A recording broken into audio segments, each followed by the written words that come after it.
Set, chapter 1 है set. इसका हम पहले इंट्रोडक्शन देखेंगे, यानी सेट किसे कहते हैं। लेकिन सेट को पढ़ने से पहले हमारा ऑब्जेक्ट, एलिमेंट ये सब जानना ज़रूरी है, सुपरिभाषित, संग्रह ये सब जानना ज़रूरी है। उसके बाद हम सेट को समझेंगे। सबसे पहले देखिए सेट माने होता क्या है। सेट कहते हैं किसी चीज़ के पैकेट को, समूह को, ग्रुप को, है ना।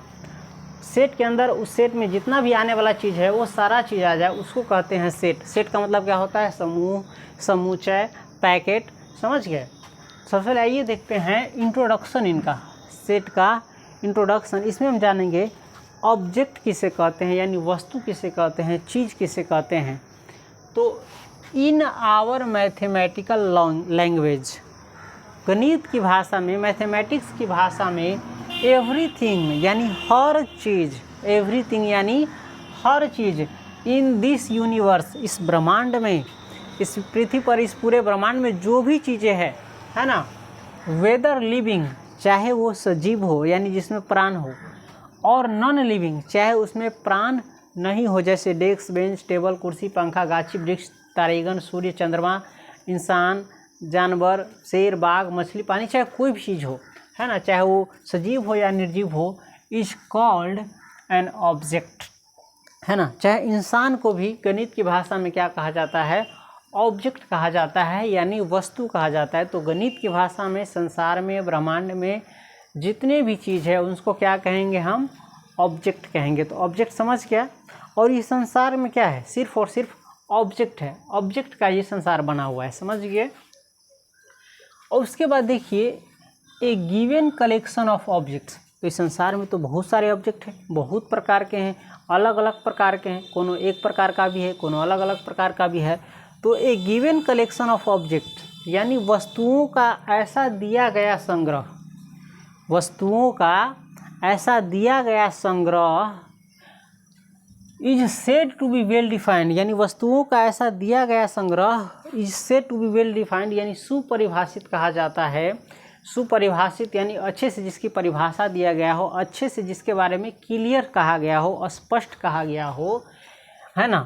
तो a given collection of objects is said to be well defined, यानी यदि आपको किसी वस्तु का संग्रह दिया जाए तो उसको हम वेल डिफाइंड कहेंगे, यानी सुपरिभाषित कहेंगे।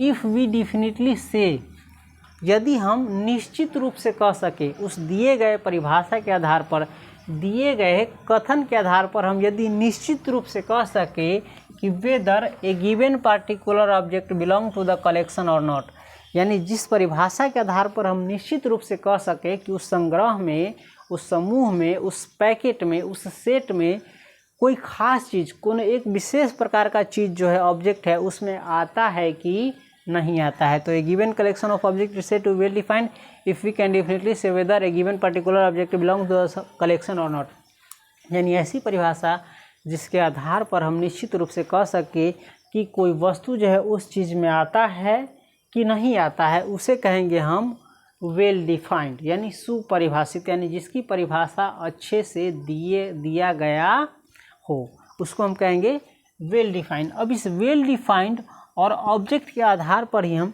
सेट जानेंगे कि सेट किसे कहते हैं। सेट किसे कहते हैं? आप दुकान में जाते हुए बराबर कहते हुए कोई चीज़ का सेट दीजिए, कोई चीज़ का पैकेट दीजिए, खुला एक नहीं दीजिए, सेट ही दीजिए, उसका पूरा सेट ही दीजिए। जैसे बाजा में पूरा सेट होता है, माइक, एम्पलीफायर, हॉर्न और भी प्रकार की जो चीज़ें हैं, डिस्क, मिक्सर, ये सब क्या है? एक प्रकार से सेट बना रहा है। चाहे ताश की गड्डी आप देखते होइएगा तो इनमें एक्का, दूगी, तीगी, इन सारा चीज़ का क्या रहता है? सेट रहता है। खैर हम उसको बाद में समझेंगे, फिलहाल देखते हैं सेट किसे कहते हैं। A well defined collection of objects, यानी वस्तुओं का एक सुपरिभाषित संग्रह, वस्तुओं का एक सुपरिभाषित संग्रह इज कॉल्ड ए सेट, है ना। यदि वस्तुओं का आपको सुपरिभाषित संग्रह दिया जाए तो उसी को कहते हैं सेट, यानी जिसके आधार पर हम कह सके कि ये चीज़ इस सेट में है कि नहीं है। The object in A set, और उस सेट में जो ऑब्जेक्ट होगा, सेट में जो वस्तु होगा, जो चीज़ होगा, आर कॉल्ड इट्स मेंबर। जैसे औजार बॉक्स आप खरीदते हैं तो औजार बॉक्स क्या हुआ? सेट हुआ। और उसमें का जो ऑब्जेक्ट है पटरा, स्केल, एक नोखा, दुनोखा, कागजी, कटर, मिटावन, है ना, ट्राइंगल, चांद, ये सब जो है उसका क्या हो जाता है, ऑब्जेक्ट हो जाता है, उसका मेंबर हो जाता है, उसका सदस्य हो जाता है। तो उसी प्रकार से कहते हैं the object in A set, किसी सेट का जो ऑब्जेक्ट होता है आर कॉल्ड इट्स मेंबर, उसका क्या कहलाता है, सदस्य कहलाता है। और एलिमेंट, या वो एलिमेंट कहलाता है, या उसको पॉइंट भी कहते हैं। तो किसी सेट, यानी किसी सेट में आपको कोई चीज़ दिया रहे तो उसमें का जो ऑब्जेक्ट होगा उसको क्या कहेंगे हम, मेंबर कहेंगे, या एलिमेंट कहेंगे, या पॉइंट कहेंगे। वी डिनोट सेट्स, और कोई भी आपको सेट दिया जाए तो वी डिनोट सेट, उस सेट को हम सूचित कैसे करते हैं, बाय कैपिटल लेटर्स। अंग्रेजी के जो बड़े अक्षर होते हैं उनसे किसी सेट को सूचित किया जाता है, जैसे ए, बी, सी, एक्स, वाई, जेड, ये सभी क्या है, कैपिटल लेटर में है। तो कोई भी सेट दिया रहे उसको हम किस अक्षर से सूचित करेंगे, अंग्रेजी के बड़े अक्षरों से। जैसे आप एक लेटर लीजिए एन, एन क्या है, ये नेचुरल नंबर का सेट है, प्राकृतिक संख्या का सेट है। अगर आपको जेड दिया रहे तो जेड क्या है, ये पूर्णांकों का समुच्चय है।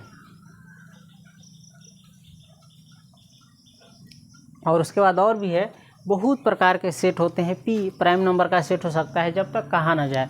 तो सेट को हम किस अक्षर से सूचित करते हैं, अंग्रेजी के बड़े अक्षरों से। जैसे एक और देखिए डब्लू, डब्लू आप जानते हैं क्या है, ये पूर्ण संख्याओं का समुच्चय है। आप क्लास 9th में पढ़े होइएगा, डब्लू क्या है, पूर्ण संख्याओं का समुच्चय। इसी को इंग्लिश में कहते हैं the set of whole number, यानी ये पूर्ण संख्याओं का समुच्चय है। और पूर्ण संख्याओं के समुच्चय को हम किससे सूचित करते हैं, डब्लू से। इस प्रकार हम जैसे जैसे आगे बढ़ेंगे सेट के बारे में और बहुत सारी बातें जानते रहेंगे, एक बार से नहीं होगा। अब यहाँ देखिए कुछ ज़रूरी पॉइंट है, आप याद कर लीजिएगा। If A is an element of A, set ए, यदि ए जो है किसी सेट का ऑब्जेक्ट हो, किसी सेट का एलिमेंट हो, तो वी राइट ए बिलोंग ए, यदि ए जो है किसी सेट का ऑब्जेक्ट हो, मान के चलिए ए जो कोई भी चीज़ हो सकता है, ये सेट में ए में है, ये जो है जैसे औजार बॉक्स में क्या है, पटरा है, तो पटरा क्या है, उस औजार बॉक्स का एलिमेंट है, सदस्य। तो उसी प्रकार से यदि ए जो है सेट ए का सदस्य हो यानी एलिमेंट हो, तो इसको हम लिखते हैं ए, और ऐसे लिखते हैं इसको एप्सिलॉन कहते हैं, है ना, ए एप्सिलॉन ए, यानी ए बिलोंग्स टू ए। इसको हम पढ़ते कैसे हैं, इसका अर्थ होता है विच मीन्स, इसका अर्थ होता है A belongs to A, A belongs to A, यानी ए जो है ए में है। जैसे अगर ये सेट दिया जाए 2 3 4, और इस सेट का नाम दिया जाए, हमारे पास कोई भी चीज़ मान के चलिए ए ही देते हैं, तो ए में 3 को एलिमेंट है, 2 3 4, तो हम इसको दिखा सकते हैं 4 जो है ए में है, 4 जो है ए में है। तो इसी को कहते हैं 4 बिलोंग्स टू ए, यानी ए बिलोंग्स टू ए। और इसको हम इस प्रकार से भी पढ़ सकते हैं, ए इज एन एलिमेंट ऑफ ए। इसको हम पढ़ सकते हैं किस प्रकार से, ए बिलोंग्स टू ए, यानी ए में है, या A is an element of ए, यानी ए का एलिमेंट है। और यदि देखिए ए does not belong to A, यानी ए जो है ए में नहीं रहे, ए में नहीं रहे, तो उसको हम कैसे लिखते हैं, ए और एप्सिलॉन लिख करके उसको काट देते हैं और ए लिख देते हैं, यानी ये बताता है A does not belong to A, या A is not an element of A. जैसे देखिए इसमें ए में 2 3 4 ये 3 को एलिमेंट है इसमें। अगर हम कहेंगे 5 लिखेंगे यहाँ पर, और यहाँ पर ए लिखेंगे, तो बताइए 5 जो है, 5 इस सेट ए में है नहीं ना है, तो इसको हम लिखेंगे 5 डज नॉट बिलोंग टू ए। शायद ये कट गया हो, नहीं दिख रहा है, सही बात है। तो इस प्रकार हमने जाना सेट। सेट किसे कहते हैं, यानी वस्तुओं के सुपरिभाषित संग्रह को सेट कहते हैं। सुपरिभाषित संग्रह किसे कहते हैं, जिसके आधार पर हम निश्चित, यानी ऐसी परिभाषा जिसके आधार पर हम कह सके कि कोई चीज़ उसमें है या नहीं है, तो उसे कहते हैं हम सेट। आप जीवन में बहुत प्रकार के सेट देखे हुए, और आगे हम सेट जानेंगे, जैसे ताश की गड्डियों का सेट, क्रिकेट का जो टीम होता है उसका भी सेट होता है। और बाज़ार से कोई सामान, दुकान से कोई सामान लाते होइएगा, जैसे पंखा का पूरा सेट दीजिए, तो पंखा के पूरा सेट में क्या होगा, इसका जो छड़ होगा, ऊपर लटकाने वाला सो होगा, इसका जो स्पीड बढ़ाने घटाने वाला होगा वो होगा, है ना। तो इस प्रकार से इन सब का क्या बनता है, सेट बनता है। फिलहाल इसमें इतना ही।